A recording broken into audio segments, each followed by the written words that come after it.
Stop! You haven't subscribed to the channel yet? Subscribe now. We have new stories every day. Now let's go. Cracks in the night. It was a warm Saturday evening in a quiet American suburb, the kind of night where the hum of distant lawnmowers and chirping crickets faded into a comfortable silence. My wife and I had been married for 15 years, together since we were teenagers, and our life felt steady. 2 kids minus 12 and 14, respectable jobs, a nice house, a couple of decent cars. She was normally the kind of woman who never pushed boundaries too far, who rarely stayed out late unless it was family or close friends. That's why, when she asked if she could go out with her new coworker friend, Misty, for some food and drinks at a local gastropub, I didn't hesitate. Of course, I trusted her. She promised to be back by midnight. But midnight came and went. At 12:45 a.m., I shot her a text. No response. By 2:00 a.m., I heard a car pulling into the driveway. I got up, my stomach twisting in confusion and annoyance. As I peered through the window, I saw my wife step out of a car, supported by a woman I assumed had to be Misty. The porch light revealed my wife's face. She was beyond drunk, stumbling, barely able to stand, her hair disheveled and eyes unfocused. She had never, in all our years, come home in such a state.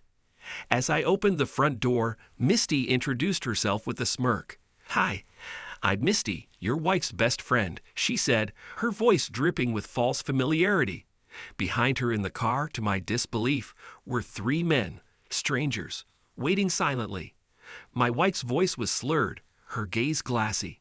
Misty said they were here to pick up our Roku streaming device so they could all go back to her place to watch Stranger Things.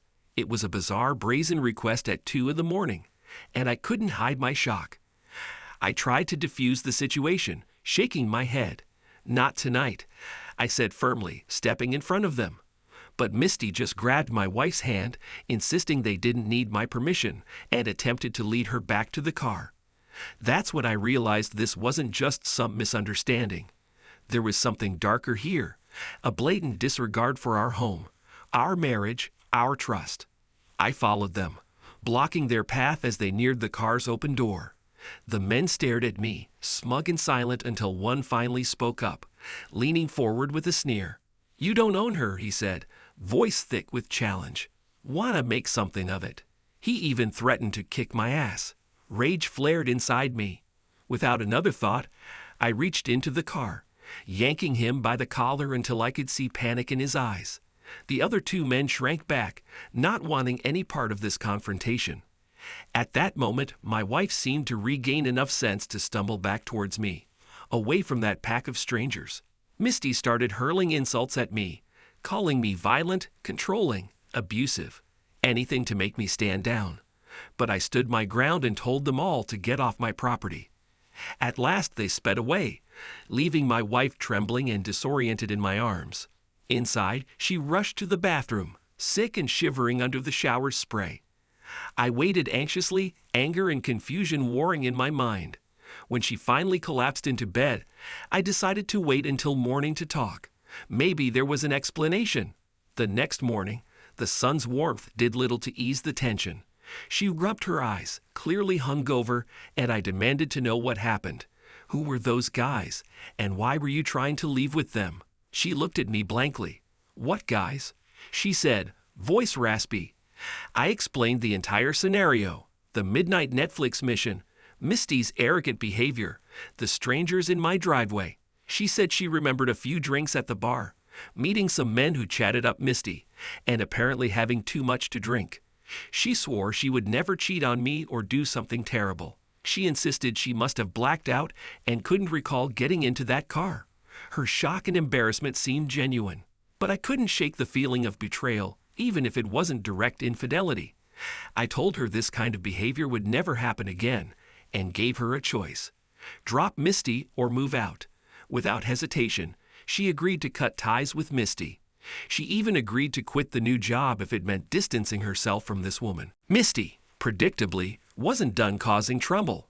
She blew up my wife's phone with calls and texts until she was blocked. Later that same Sunday, a police cruiser pulled up outside. My heart lurched. Was I about to be arrested for grabbing that guy by the neck? But the officer said they'd received a wellness check request. Apparently, Misty had reported that my wife might be in danger. My wife told the officer everything was fine. The officer left, unimpressed by Misty's antics. The next day at work, I got a call from Misty herself. She claimed to know things about me, threatening and taunting. I told her to back off, or I consider legal action. My wife feigned ignorance when I asked her if Misty had anything on me. She seemed sincere, but doubts gnawed at me like termites in a foundation I once thought unshakable. As days passed, I tried to re-establish trust. I checked phone records, talked with my wife at length. She acted more embarrassed than guilty. Her explanation held up. She didn't know those men, and she'd been too drunk to recall much. The friend's behavior made less sense by the hour, and I began suspecting Misty might have had ulterior motives. Maybe even a twisted attraction to my wife, or some plan to drive a wedge between us. I replayed the night's events. Had Misty been testing me, seeing if I'd just hand my wife over to a group of men to Netflix and chill at 2 a.m.? Ridiculous. Outrageous. Still, I tried to move forward. My wife seemed remorseful, agreeing that Misty was dangerous and cutting off all contact. Though I can't prove anything beyond that night, I remain uneasy. Our marriage has a new scar. I'm left wondering if my wife was truly just a victim of bad judgment and a toxic friend. If any line had been crossed beyond trust, I couldn't find evidence. But I'll never know what might have happened if I'd been sleeping instead of waiting up. In the end, I'm holding on to hope that we can rebuild. I've laid down clear boundaries. No more shady friendships, no more late-night escapades without mutual understanding. If that makes me controlling in some eyes, so be it. I'm willing to be patient and see if her remorse is genuine. Our kids deserve stability, and for now, I'll give her a chance to prove she's worth trusting again, even as I keep a vigilant eye on every detail that used to feel so certain. Time will tell if this marriage can withstand what happened that night. The doorbell footage, the ring of her phone, the smell of vomit in the shower at 2 a.m. These memories haunt me, reminders of how swiftly trust can be tested. Still, I choose to stay a bit longer, to watch for real change. If none appears, I know I'm prepared to walk away and never look back.